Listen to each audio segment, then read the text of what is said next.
as we watched that clip. Who am I? What am I doing here?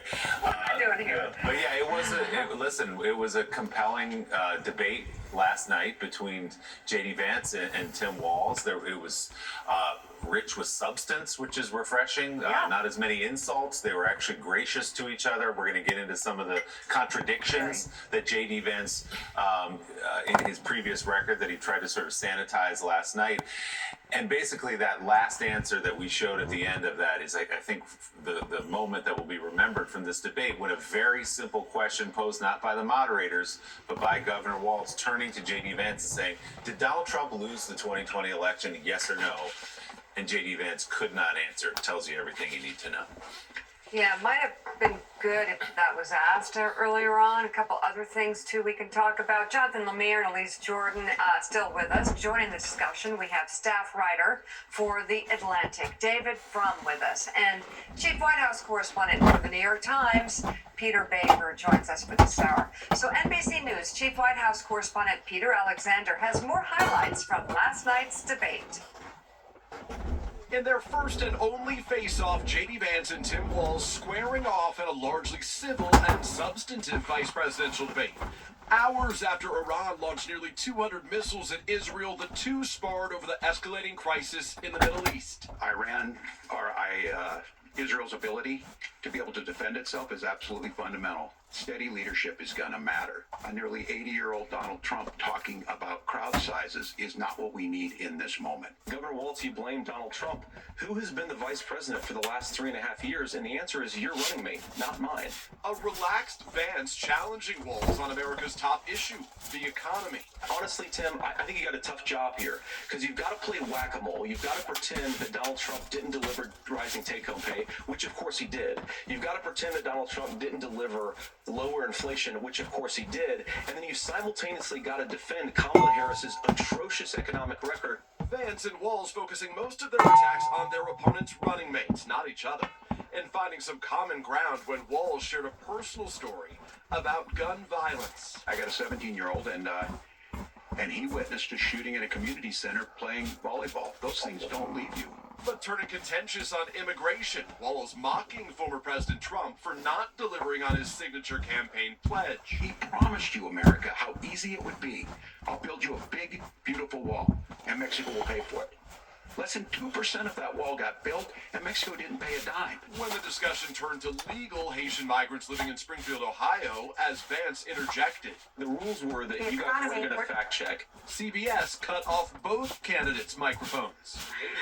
Gentlemen, the audience can't hear you because your mics are cut. Walz appeared to struggle when pressed about his past comment that he was visiting Hong Kong during the 1989 Tiananmen Square protests, when in fact he did not arrive until months later.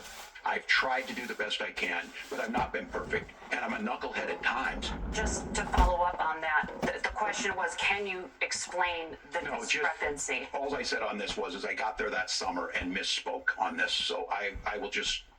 That's what I've said. Later, in what was the night's most contentious exchange, Vance refused to acknowledge that Donald Trump lost the 2020 election. I would just have said, did he lose the 2020 election?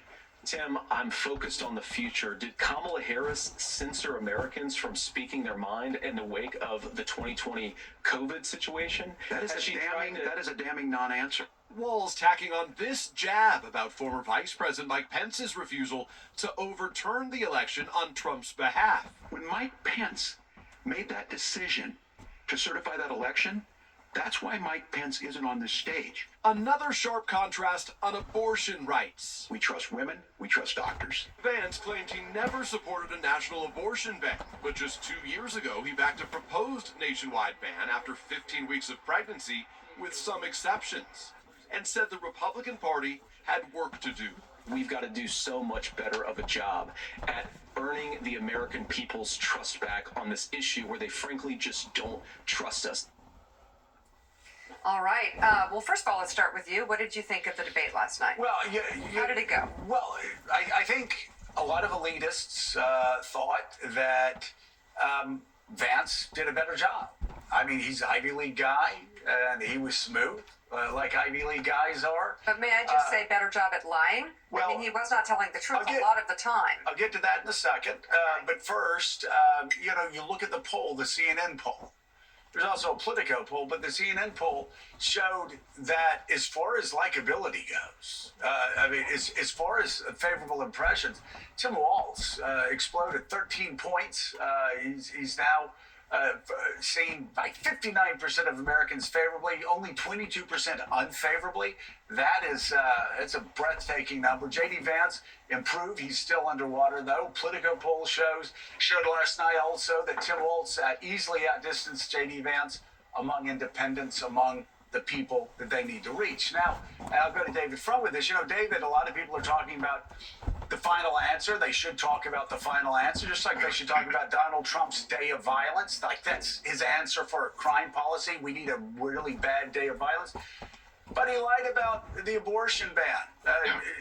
J.D. Vance supported a national abortion ban. He lied about Donald Trump supporting Obamacare. Donald Trump repeatedly tried to kill Obamacare, just like Donald Trump bragged about terminating Roe v. Wade. I do want to talk about one other thing, too, that I think Democrats have to do better at answering, and I'd love to get your input. When they talk about her horrendous record on the economy and Biden's horrendous record on the economy, David, we had the best jobless rate in decades, under 4% for the first time over a long period of time, in 40 years, the strongest dollar in a half century, the most oil production in the U.S. history of any country, and of course, the stock market higher than ever before for those people calling Harris a socialist. So, I mean, I'm curious your take on those issues, on the lies and the misdirection, but also on how the debate went overall for you. Well, I've known J.D. Vance for 15 years. And in that time, I've seen him play many different roles, and I've heard him tell many different and contradictory stories about who he is and what he believes. So last night, he debuted a new role and a new story. And that created a problem for the moderators, because it's CBS, the most prestigious name in television news. Obviously, they're not going to ask questions about George Soros' plot to replace the white race. They're not going to ask questions about, is Tim Walz plotting to turn all the boys of Minnesota into trans? They're not going to ask about Putinism and why you repeat Putin propaganda. They're going to ask serious, substantive questions about the issues. The problem is, the reason J.D. Vance is on the Republican ticket in the first place, yes, he went along with, he was made it clear he was going to go along with coups against the Constitution, but he also has been trafficking in the filthiest muck of American politics on right-wing podcasts, on obscure places for the past 4 years as he reinvented himself to please Donald Trump. And so there's a problem in the debate, which is when you ask J.D. Vance about federal lands, he's really smart, and he's really a good student, and he will have an answer for you, maybe a different answer from the one he would have given 15 minutes ago, or 15 days ago, or 15 months ago, but he'll have an answer. But you're missing who he is and what kind of person is going to be one cheeseburger away from the presidency should the Trump-Vance ticket win. So, Peter Baker, issues that didn't really come up, which have been prominent in this campaign, is the way that J.D. Vance has talked about women. Childless cat lady term comes to mind. And also really Springfield, Ohio did come up, and was sort of referenced in an oblique way, and he was able to, in his own way, sort of completely change the subject from inflicting the kind of pain he's inflicted on his own constituents inside the state of Ohio. So from talking to both sides, from talking to people around Washington, what is your sense of how this went last night from both sides? Yeah, look, I think around Washington, I don't know if they're elitists or just professionals, Joe, but I think around Washington, a lot of people think that J.D. Vance did better, partly because he was smoother, because he didn't come across as weird, which is the way Tim Walz had originally portrayed him in interviews weeks ago. And Walz didn't push the point. He didn't use the words cats and dogs, which of course would have raised the question of weirdness a little bit more explicitly. He didn't actually press J.D. Vance on why he said it's okay to make up stories in order to draw attention to Springfield, Ohio. He didn't talk about childless cat ladies. He didn't press the issues. It came across, as you said, Willie, as if it was just kind of a relatively benign disagreement. disagreement over something that happened in Springfield, Ohio, which if you weren't following the story that closely, you might not have understood what they were referring to. So I think it was a lost opportunity on the part of Walz to press the case that he himself had earlier made, which is that J.D. Vance is out of the mainstream, as David Frum just talked about, because that didn't come across last night in the debate. J.D. Vance did a good job for himself of introducing himself. Tim Walz didn't introduce himself until about 40 minutes into the debate. J.D. Vance came across as calm and collected. As Mika said, he wasn't always reflecting the record correctly. But for those watching who weren't paying attention, and there was no fact checking unless you can figure out QR codes, you wouldn't have known that. So, and I'd like to point out, this is difficult to talk about because it includes all of us here, and it's the landscape that Tim Walz is up against in this Trump world that I guess we're all living in. And that is that, you know, I actually, as this show has evolved over the course of 4 hours, I actually think Tim Walz did really well last night, given the landscape. And it's not just dealing with a candidate like Donald Trump and J.D. Vance who lie repeatedly daily. And that is a fact. That is not fiction. And the Washington Post even tried to track Trump's lives, and I think they ran out of paper. But you even look at, like, you were talking about how there should be a headline, because Donald Trump said the other day there should be a day of violence to deal with crime in America. What does that exactly mean? Have we dived into that? No, we move on, because there's more. And we have Tim Walz getting asked a question about something he misspoke about, clearly made a big mistake, failed, 23 years ago, Tiananmen Square, about being there. He's asked about that. Well, there's a candidate on the other side who supports an insurrectionist, someone who wants to pardon convicts, who's a convicted felon, who lies about legal migrants to the point where they're not safe. J.D. Vance does unbelievable lies every day, and yet they're put together like they're on the same level. And I really don't know how you fight against that if you're a candidate in this environment. I think it's almost impossible. It's something we've been talking about. There's been a flattening of moral equivalency, and the fact is that's what it felt like tonight. That we're talking about, and that they should have brought up what Walz said about Tiananmen Square 23 years ago. But again, the flattening of it, I saw this last night in pre-debate conversations on another network where somebody said, well, Tim Walz exaggerated about this, or 23 years ago, or exaggerated about that 30 years ago. Where you have on stage, Willie, you have on stage 30 minutes ago a guy that is lying about his own district, his own state, a guy whose governor, who's in his own party, has to say, no, stop lying about people who are legally working in Springfield and contributing to the economy. Stop spreading the hate. Stop right now. Like the attempt by the media to level things out is pretty remarkable. I think, again, a moral equivalency that just doesn't hold up. Again, especially when you've got a guy who last night can't even tell the truth about January 6th, can't tell the truth about the election last year. But Tim Walz had to ask him about. Yeah, and press doesn't even put on the front page that Donald Trump's answer to crime is a day of wanton violence and revolt. And let's not forget, J.D. Vance was asked that question with the framing of his previous comments that he would not have done what Mike Pence did back in January of 2021. In other words, he would have allowed the process to play out in a way that the Constitution does not call for. He would not have stepped into that void and prevented what was coming. So when he was posed that question last night, asked directly, did he lose the election? He couldn't answer that for fear of making his boss unhappy. And there are so many issues you can point to on this equivalence idea that Joe and Mika are talking about. I mean, we had 2 days ago Donald Trump just telling a demonstrable lie that Joe Biden was not calling the governors of these southern states, that he went on to say that the Biden administration is not offering relief from the hurricane and these floods to red districts, to MAGA districts. Not true at all. Just seeking points of division through lies wherever he can find them, and we sort of just keep moving on because it's what he does. But that's part of what hurts him when it comes to undecided voters, too, because undecided voters aren't thinking in terms of, oh, Donald Trump's lying, Donald Trump's this, Donald Trump's that. They're thinking in terms of chaos. And Donald Trump, with comments like that, he contributes to the mood of chaos around him, around his campaign. It doesn't, it's not the Trump immediately after he was shot who was saying he wanted reconciliation, he wanted to bring people together. They see the Trump who is inflamed and angry. And so I think that's a negative. So in the sense that Democrats are held to a higher standard, yes, I think that's because they are appealing to vote. I want to intervene in what she's talking about right there. I'm sorry about being so noisy. I got to take care of things before my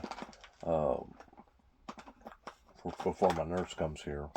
The fact of the matter is, when it comes to chaos has already been erupted. Chaos has already been substantiated here in America pertaining to basically our government bamboozling the American people. Because certain American people are concerned and they care about not so much the status quo that we're in right now, but because they are concerned about the benefit of our children and our children's children and our grandchildren and etc. You have so many more people now, finally, that have awakened and they're standing up and they're giving their opinions about all the chaos. Now, you can point your finger at Donald J. Trump and say, well, he's the chaos czar. But the fact of the matter is the chaos was already here. Especially whenever COVID hit. Whenever COVID hit, it just basically energized, accelerated that many more people that now started paying attention to our government affairs, and they should have been paying attention to our government affairs going all the way back to the late 80s in the Reagan's administration. But this thing has kind of been on a autopilot or a cruise control, and there wasn't really but a few people that was paying attention towards what our government officials was actually doing or not doing that should have been doing, that has led us down this endless road of being $35+ trillion in debt, talking about shutting down the government again, seeing January the 6th explosion of rioting, and now two essential wars, and possibly even 3 with China and Japan. People are now becoming very, very concerned once more about political affairs. And I said probably about 5 years ago that I was going to start micromanaging these things because I knew that it was out of proportion. It was out of control. And I also knew that because of what went on in Ronald Reagan's administration has helped to put us where we are today. Matter of fact, if the truth be known, where we are today is because of what went on or what didn't go on that should have went on with the corporate church sector here in America in Ronald Reagan's administration. One thing led to another. Whenever you start cheating or start lying, usually you got to continue to cheat. You got to continue to lie. I've used the same type of illustration in my career that I was last in pertaining to the auto body career, that if you've taken an automobile that's been T-boned real hard, if you don't take the time in making sure that you have stretched it out where it's supposed to be, and you put the quarter panel on, you weld the quarter panel up, and the quarter panel is, let's say, 3.5 to 4 millimeters too far forward that you didn't catch, then the next thing you know, you got to cheat by pushing the back door up 3 or 4 millimeters. Then you got to cheat on the front door, pushing it up 5 or 6 millimeters, and then you got to push on the front fender, sometimes 5 or 6, 7 millimeters. Well, by the time you get through doing that, now the grill, the headlights, the bumper, and the hood don't fit the rest of the vehicle because now you have cheated on one side again and again and again. It's kind of like lying. You got to lie to make up for another lie, lie to re-lying. It's out of proportion. It's out of sync. And the American people can see this. And to be quite frank with you, whenever it comes to chaos, the chaos has already been here. The chaos started in 1988, whenever a group of people thought that they was going to be able to bamboozle God. You can't bamboozle God. They thought that they was going to be able to do the same thing with the Lord Jesus Christ until Jesus Christ rose from the grave. Until that gospel spread. And it not only spread in that region, but it kept spreading, and it kept spreading. And now the gospel has spread all over the world. So the attempts that Satan tried to do during that time, whenever, I think it was King Herod, decided that he was going to put out an order of killing all infants at that time, that killed basically 5,000 of his own people, failed. We can see where the Luciferian Lucifer here upon to the planet has failed again and again and again whenever it comes to Lucifer trying to establish his own kingdom here upon to the earth. That will never happen, just like it will never happen towards Lucifer reestablishing what grip that he had on the kingdom up in the heavenly kingdom. He lost that authority up there. And he will never gain the authority down here. He may temporarily be the prince of the world. He may temporarily be able to harm or hurt or bamboozle or manipulate certain people, but he ain't going to do it forever. And I know people around here despise me of the fact that I'm still living and I'm still yakking my jaws in telling the truth, the whole truth, nothing but the truth regarding all of this. That's now leading in a direction towards exactly what I was telling people years and years ago, that it was the Saudi Arabians, the Arab family, that not only I met over here in Martin, Tennessee in 1988, but masterminded 9/11. That was in the middle of the chaos, as I'm going to go back to something that Donald Trump said, that we never should have allowed for those people to have had